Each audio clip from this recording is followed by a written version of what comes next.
Greetings once more, Upworlder. Do you bring news of my apprentice? Have you discovered her fate and proved yourself to be a true savior of my people?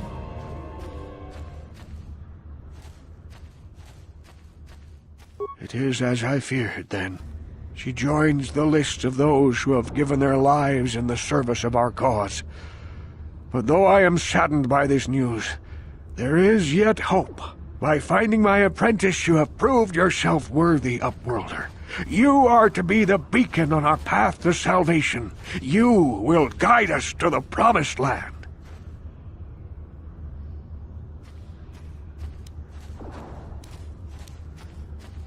You are marked, Upworlder. Even my dim old eyes can see the mantle of destiny that cloaks you. Perhaps old Rookhill knows you better than you know yourself. I am old.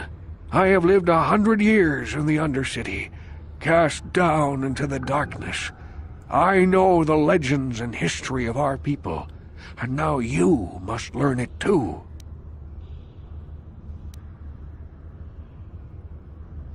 The great city of Taris covers the entire surface of this planet. There is no land to grow food.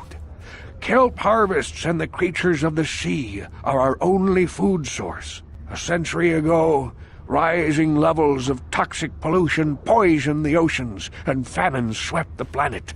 The rich hoarded food for their own use, and the poor were left to starve and die. But the poor rose up against this tyranny, and civil war engulfed the planet. Millions died in the fighting, and huge sections of Taris were destroyed or abandoned. The rebellion was crushed in the end. Thousands were taken prisoner. The jails could not hold them all, and so the practice of banishing all prisoners to the Undercity was born. Many brave men and women were banished here to the Undercity for their part in the rebellion. People like my father and grandfather were cast down, along with their families. What did you expect? If they could get away with it, the Teresian nobles would stuff their own mothers down here to make more room in the upper city. Now we live a dark existence beneath the streets of Taris, a life devoid of all hope but one, the Promised Land. And you will be the one to show us the way to get there.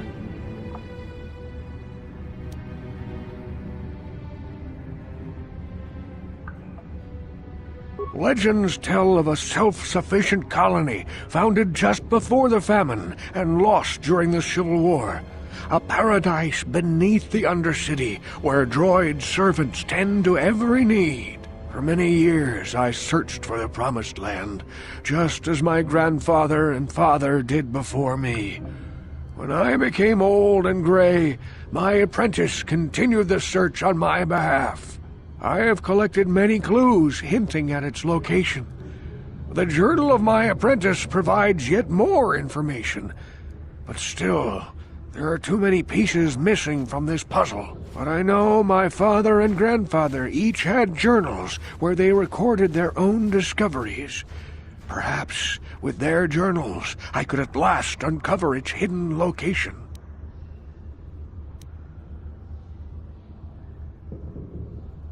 Can it be true? Is it possible that at long last, the dream of my father and grandfather before him will be fulfilled? I can hardly bear to look. Yes, of course. Now I understand. It all makes sense. Now I see why the Promised Land has been so hard to find. It is so obvious. You have done a great thing, Upworlder. A selfless act that will bring great joy to all the people of this village. I must take this to Gendar right away. Rookhill, what do you want now? Have you more fables of a hidden paradise just waiting for us to find it? You may not think these are fables after you see what I have brought you, Gendar. Look at these journals! What? No, it can't be. Are these real, Rookhill? Is this information accurate? I swear to you everything in these journals is true, Gendar. The Promised Land. I told you I would find it. The entrance is far from here, Rookhill. It will take us weeks to get there, perhaps even months. And we will have to cross many Rakghoul-infested areas. I do not deny the journey will be hard, Gendar. But surely it is better than the miserable life we have here. Wise words, Rukil. Our supplies are high right now. We could leave by nightfall. I will tell the others to prepare for the journey. Thank you once again, Upworlder. I will say a final goodbye.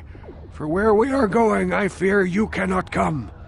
The journey to the Promised Land is long and arduous. No, Upworlder, I cannot ask that. The journey will take many, many weeks, and those who make the journey cannot return. That was the final secret of the Promised Land. When the colony was created, it was designed so that people could enter willingly, but they could never leave again. This was to ensure secrecy on the project. We must part ways here, Upworlder. I sense your destiny is yet to be chosen, but the destiny of my people is at the end of the long journey ahead of us.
Welcome back.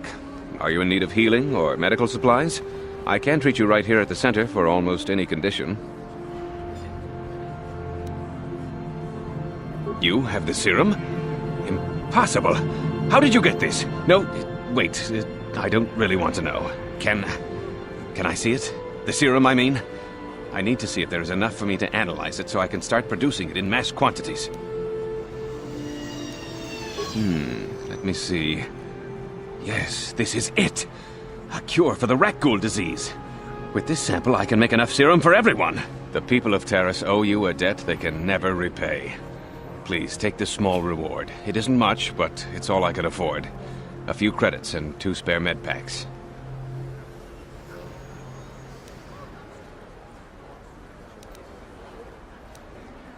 I'm sorry, but all my credits are spent trying to keep this medical facility operating.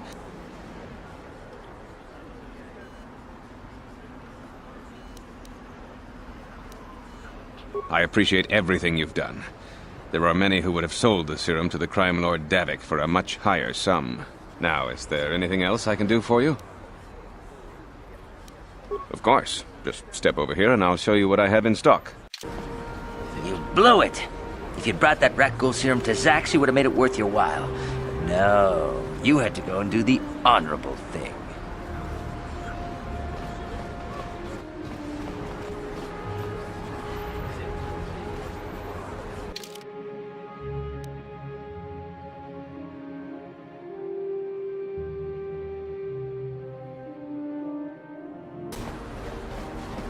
Hey, Big Z, don't take this the wrong way, but lately, I've noticed you're starting to look a little bit scruffy.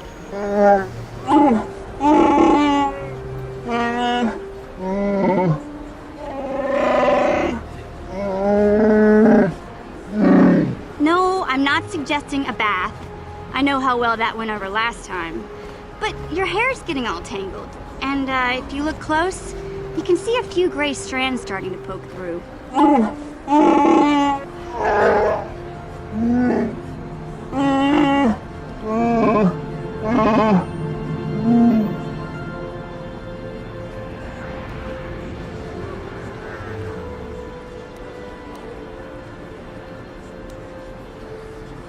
Don't worry, Big Z.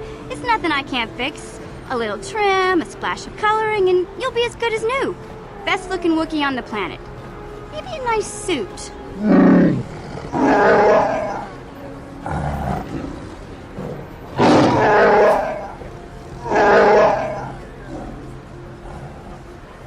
I know, Wookiees aren't into the whole clothing thing, but you could start a whole new trend. You'd be on the cutting edge.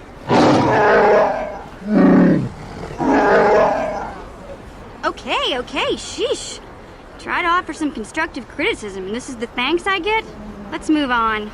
You can just stay naked and scruffy for all I care. Hey there, what can I do for you? Really? You want to know about me? Nobody's ever really been interested in me before. What do you want to know? Big Z's my family, you know? My parents, well, I guess they're dead. It was just me on my own until the day I saw Zalbar in the lower city. I could tell right away he was in trouble.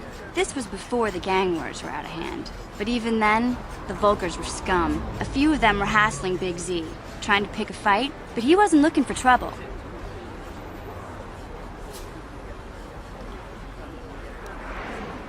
Anyway, I don't like the Vulkars at the best of times. And when I saw them picking on this poor Wookiee, all alone on a strange planet, overwhelmed by the big city, I just lost it. I screamed out, "Leave him alone, you core slimes!" and charged right at them.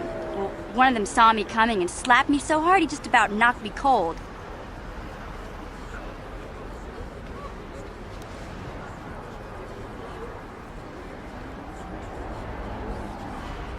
Hey, don't treat me like I'm a little girl. I ain't no kid. I'm 14 years old. Those Vulkars didn't scare me. They're nothing but cowards. I knew how to deal with them. Of course, I never got the chance. I guess Zalbar didn't like seeing me get smacked around. He let out this howl and yanked that Vulkar a meter up off the ground and held him there by his throat.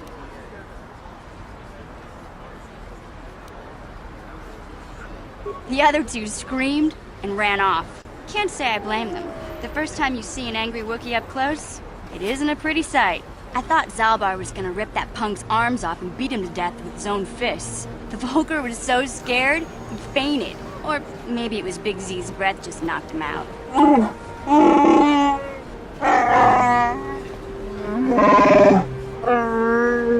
Sorry, Zalbar, but I keep telling you to brush those choppers once in a while. Why do you think I won't stand downwind when you're talking? Anyway, I knew those Vulkars would be back with friends, so I grabbed Zalbar and we took off. Ever since then, we've been a team. We look out for each other, you know?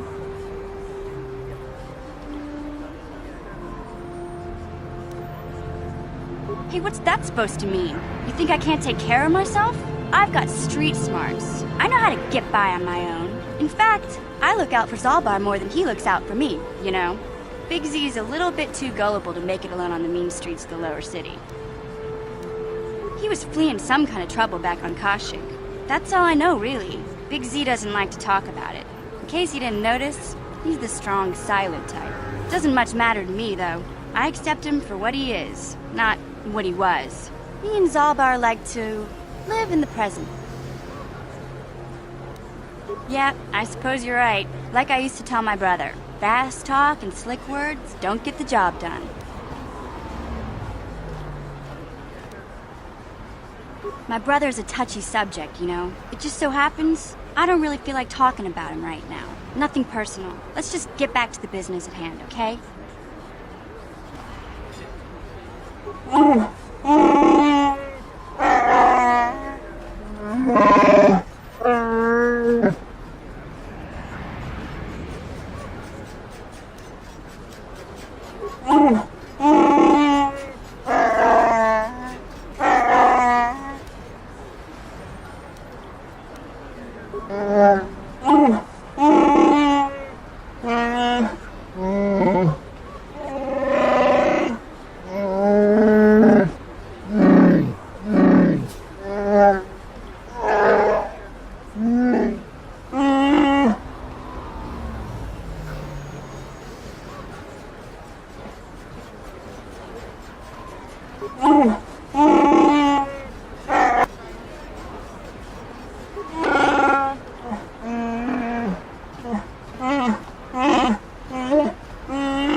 Hey there, what can I do for you?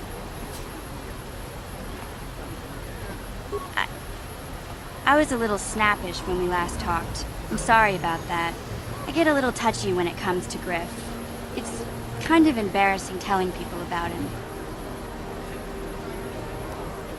No, I want to tell you. Zalbar's a great listener, but it might be nice to talk about this with someone who doesn't reply in growls and grunts. I never knew my parents. My brother always looked out for me.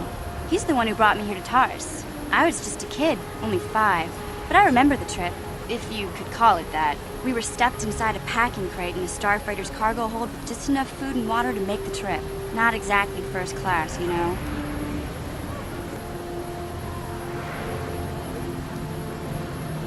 I don't know the whole story. I was pretty young, but my brother owed a lot of money.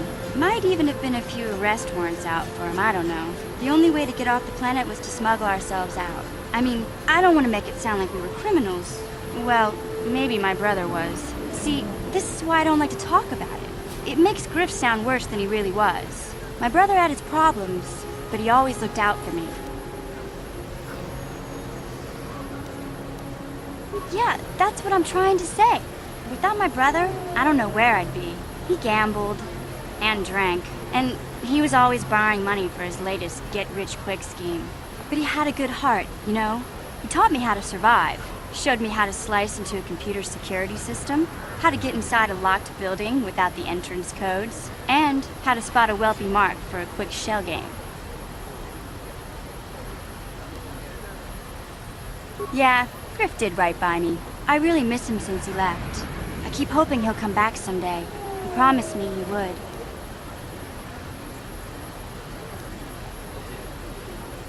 He fell in with a bad crowd. It's all Lena's fault. She's the one who took him from me. Just batted those long lashes at him and off he went.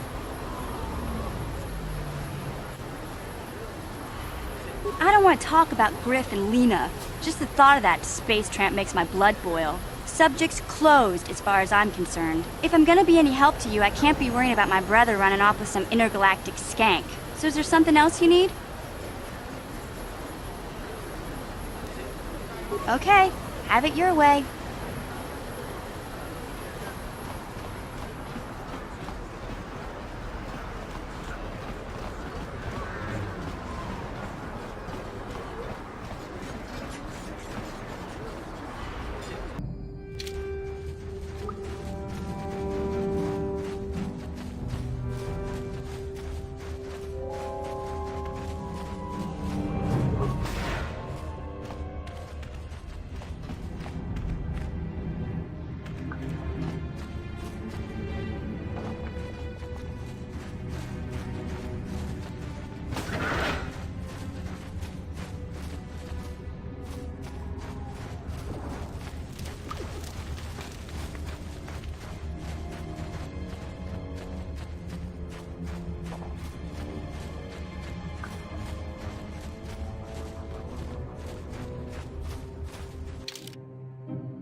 Skronki pacnemo. Ci itakanki channa kili. Kuya mi juz kachita naipatoga ya fulki. Tabistyo bong konki pangpa. Ching palachiska muli. Tunirana no prata dunk no serchadoma wama kun. Kavatumpa kun palyiya mokapata. Bonanay kachu. Yinkin kuno ba mulirachi kun. Tong na bunsha nyunyang. Kavavol pa mulchi kamana. Kachichu aitha odunga. Yinkin kuno ba mulirachi kun. Slim. Tonga bugsham uninong. Wanga kun beast king ba mulira. Chuni yun tunjiji aitha doana. Kavavol pa muljui. Kamana. Mana tota. Aku jikratuk pola. Jishok jonatong. Jong king no una pangpa mulira kun kili. Kun kili no ba. Watati manyo kola. Una no ku mulira.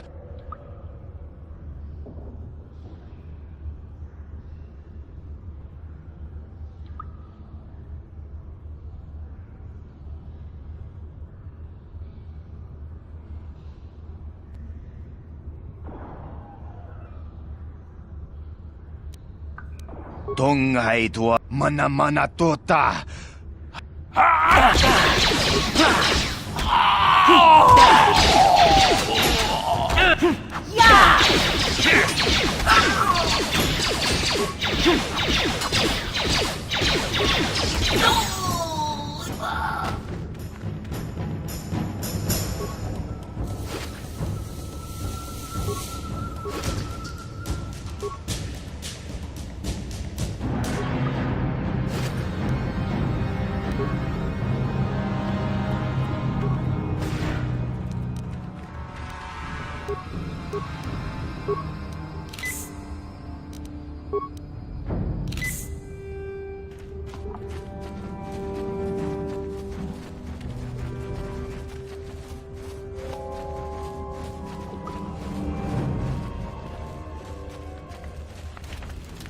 Papuelta, Call of Duty Ivan Reboot y Healthy Remote.